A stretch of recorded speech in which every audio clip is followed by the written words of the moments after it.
या छोटे छोटे बच्चों को हम कहीं भी भगवान नाम जपने के लिए प्रेरित नहीं करते। थोड़ी देर बैठ के भगवत चर्चा सुनो, थोड़ी देर बैठ के तो उसके अंदर दैवी संपदा आएगी। हम गंदे दृश्य दिखाएंगे, आपस में सावधानी नहीं रखेंगे, गंदी बातें करेंगे तो संस्कार बन रहे हैं, वही आगे चल करके आसुरी भाव को प्राप्त हो जाता है। बच्चों को कैसी कैसी बातें सिखाई जाती, तभी उनका जीवन अमंगलमय हो जाता है, अपवित्र हो जाता है। और ऐसा है जैसा आप संस्कार डालोगे बच्चों के ऊपर वैसे ही प्रभाव पड़ता है। ऐसे बच्चे हैं, छोटे छोटे बच्चे हैं, चतुरासी जी 50-50 पद चतुरासी जी के याद, पूरी चतुरासी जी याद है। क्यों? उनको ऐसे संस्कार मिले, उनमें रुचि हो गई। अगर गंदे संस्कार दोगे तो गंदी भावनाएं प्रकट होंगी। ये बहुत ध्यान देने की बात है। सब माता पिता को चाहिए कि बच्चों में दैवी संपदा के संस्कार डाले, वो आगे चलकर धर्मात्मा पुरुष बने, देशभक्त बने, भगवत भक्त बने, माता पिता के भक्त बने। ऐसे उनमें पवित्र संस्कार डालिए। जब तक शास्त्र स्वाध्याय नहीं होगा, भगवान नाम जप नहीं होगा, जब तक प्रभु की आराधना नहीं होगी, तब तक उसमें दैवी संपदा आने वाली नहीं। आसुरी संपदा आएगी तो आपको ही बुढ़ापे में पीटेंगे। सच्ची बात समझ लीजिए, जीवन भर मोह किया है तो बैठ के रोगे कि एक बार तो लड़का बहू हमारी तरफ देख लेते, लेकिन लड़का बहू कार में बैठे हो, जा रहे हैं होटल में खाने, हो तुम वहां मच्छर तुम्हें खाएंगे बैठे बैठे। सावधान रहो, अभी से संस्कार उनको डालो भक्ति के, भगवत अनुराग के। लोगों को लगता है अगर भजन के लिए कहेंगे तो कहीं बाबा जी न, अरे बाबा जी बनना खेल तमाशा समझते हो क्या? बाबा जी कोई बहुत माता पिता जब तपस्या करते हैं, कई जन्मों से करते हैं, तब उनके गर्भ से भगवत अनुरागी पैदा होते हैं। भेष रख लेना बात अलग होता है। लोग समझते हैं कि बच्चा अगर राधा राधा 2 माला जपेगा तो उसकी पढ़ाई में बाधा पड़ेगी। नहीं, अगर वो भगवान नाम जप करेगा तो उसकी बुद्धि पवित्र और प्रखर हो जाएगी। वो जिधर जाएगी बुद्धि उधर बहुत बढ़िया काम करेगी। चाहिए घर परिवार में बच्चों को बैठाल कर भागवती का आचरण कराए जाएं, थोड़ा 1-2 माला ही सही। ऐसे माता पिता को शिक्षा देनी चाहिए। देखो हम तुम्हारे लिए नाश्ता तैयार करें, तुम ठाकुर जी के सामने बैठो, 1 माला बोलो राधा राधा, फिर हम तुम्हें जो कहोगे वो नाश्ता प्यार दुलार से 1 माला का संस्कार डालो। उनकी बुद्धि बहुत तीव्र और पवित्र होगी। जो जिधर लगाओगे, भाई ऊर्जा शक्ति है, जिधर लगाओगे। आप सांसारिक पढ़ाई में लगाओगे तो बहुत अच्छे विद्यार्थी बनोगे, आप संयमी बनोगे, आप जितेंद्री होगे, आप धर्मात्मा होगे। हमारी यही समझ में नहीं आता कि कैसे माता पिता हैं जिनके बच्चे शासन में नहीं रहते। माता जी बहुत कष्ट होता है।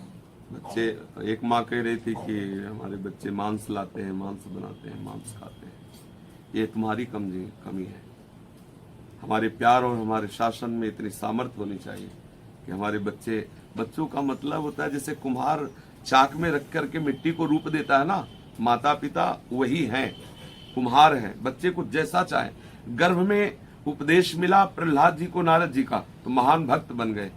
एक उधर जन्मभूमि की तरफ एक सुल्ताना डाकू हुआ, बहुत नामी डाकू था। वो जब अंग्रेजों का राज्य था तब पकड़ा गया, उसे फांसी की सजा हुई। तो उससे कहा गया तुम्हारी अंतिम इच्छा क्या है? तो उसने कहा मैं माँ से मिलना चाहता हूँ। माँ को बुलाया गया, माँ आई, लाला तो दौड़ करके माँ की नाक भर ली और काट ली पूरी माँ दांत से। तो अंग्रेजों ने पूछा कि तुमने क्यों काट ली? बोले जिस समय हम स्कूल में जाते थे एक पेंशन चुराई थी, अगर उसी समय माँ थप्पड़ मार देती, कहती है बहुत गलत कार्य है, तो मैं आज फांसी पे न चढ़ता। मेरी माँ ने कहा बढ़िया, भले ले आए, लिखने के काम आएगी। मेरा उत्साह बढ़ा और मैं डाकू बना और आज मैं फांसी में चढ़ा, उसका कारण मेरी माँ है। नाक काट ली अपनी माँ की।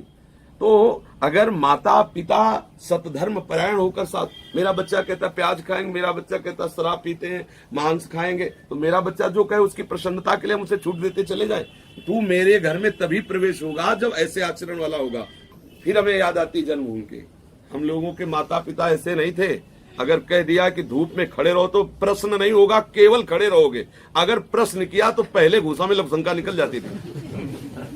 जे भी पीठ में धम्म से और गाल में चट से पड़ा तो सब हिसाब किताब बराबर, और ऐसे ऐसे कांपते थे। बिल्कुल जहां खड़े वहीं खड़े, उसका परिणाम आपके सामने बैठे। जिस दिन हम बाबा जी बने थे वो पिताजी आज बहुत मतलब शेर दिल आदमी, जीवन में कभी अधर्म में कदम नहीं रखा। हमारे परिवार में वंश परंपरा में कभी प्याज लहसुन बीड़ी सिगरेट और सब ऐसा नहीं।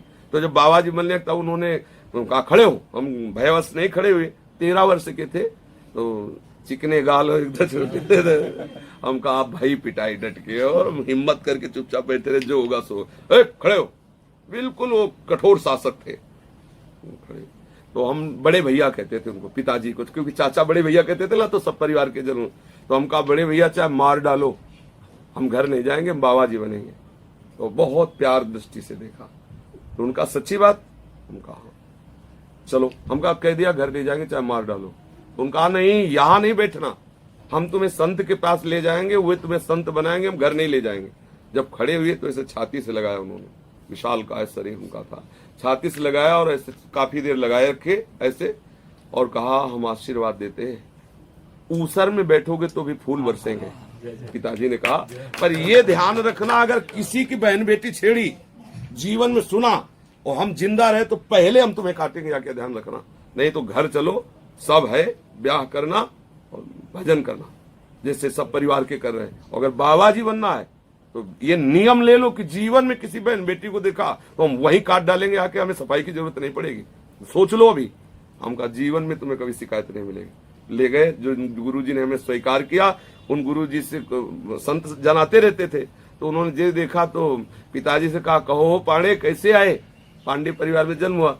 बोले स्वामी जी लड़का कहता है हम भजन करेंगे। तो आई तरह देव बोले क्यों रे भजन करेगा, हम कहा हाँ महाराज जी भजन करेंगे। बोले एक हफ्ता छोड़ दो, एक हफ्ता में तब घर भाग आएगा, या हम एक हफ्ता में दीक्षा देंगे। एक हफ्ते उन्होंने हमारी कड़ी परीक्षा ली और बड़ी कठिनता की सब सेवा और डांट फटकार सब। एक हफ्ते बाद घर सूचना भिजवा दी कि ये संत बन जाएगा, और उन्होंने दीक्षा दी। और ऐसा अगर माता पिता शासन में बच्चे को न रखे और छूट दे दे तो वही तो चोर बनते हैं, वही गंदे आचरण वाले बनते हैं। ऐसा कैसे कि हम अपने धर्म को भ्रष्ट कर दे, माता पिता अपने धर्म को नष्ट कर दे बच्चे की प्रसन्नता के लिए। हमें तो ये बात समझे में नहीं आती। आपके बच्चे हैं और आपकी अनुमति के बाहर, ऐसा हमारी समझ में, चूंकि हम ऐसे परिवार में जन्मे कि वहां अनुशासन ही जीवन था, और जिस देश में अनुशासन नहीं, जिस ग्राम में अनुशासन नहीं, जिस परिवार में अनुशासन नहीं, निश्चित वहां धर्म ही वास करता है। धर्म कैसे, अनुशासन एक मतलब आप देखो, अगर अपने राज्य में अनुशासन न हो तो भ्रष्टाचार फैल जाए। अनुशासन सबसे बड़ी सामर्थ्य है। तो इतना मृदु अनुशासन तो होना चाहिए कि बेटा ये गंदी वस्तु है, संत जन मना करते हैं, ठाकुर का भोग नहीं लगता। जब ठाकुर नहीं पाते तो बेटा तुम कैसे पाओगे। अगर हम प्यार दुलार से समझाएं तो बच्चे समझ सकते हैं, नहीं तो अपने प्रेम का हक है कि ठीक है अगर तुम वो पाओगे तो हम घर में नहीं बनाएंगे, बाजार से पाओ, और देखते हैं कितने दिन बाजार से पाओगे। हम तुम्हें प्यार नहीं करेंगे अगर तुम प्याज पाओगे, मांस पाओगे, शराब, ये सब हम ऐसा। तो वो शासन एक होना चाहिए।